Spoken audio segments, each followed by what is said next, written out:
16 Camerounais engagés comme militaires contractuels dans l'armée russe ont été retrouvés morts sur le front en Ukraine. Et derrière ce chiffre, une question se pose. Pourquoi des Africains se trouvent-ils dans l'armée russe pour aller mourir dans une guerre qui n'est pas la leur?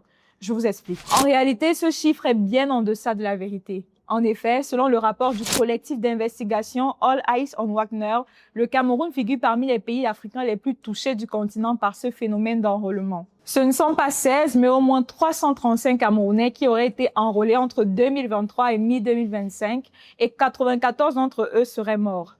À l'échelle du continent, c'est au total 1417 Africains issus de 35 pays qui ont rejoint les rangs de l'armée russe avec plus de 300 décès confirmés. Alors, pourquoi ces Africains se retrouvent-ils dans cette guerre? Ce n'est pas par conviction idéologique, c'est avant tout par désespoir. Des recruteurs ciblent des jeunes en quête d'un emploi, d'un visa ou d'une chance à l'étranger. Et pour les atteindre, ils passent par des agences de voyage, des annonces en ligne ou encore des réseaux de bouche à oreille.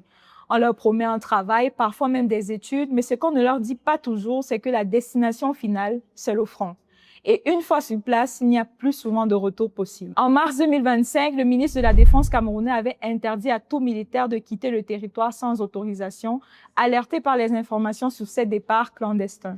Et par la suite, ce 6 avril 2026, le gouvernement a officiellement confirmé les décès et convoqué l'ambassadeur russe à Yaoundé. Cependant, la vraie question reste entière. Tant que le manque d'opportunités pousse nos jeunes vers n'importe quelle sortie, ces réseaux auront toujours du carburant. À qui la faute selon vous? Aux recruteurs, au gouvernement ou au système économique qui laisse nos jeunes sans perspective? Donnez votre avis en commentaire et n'oubliez pas de vous abonner pour ne rien manquer de l'actualité.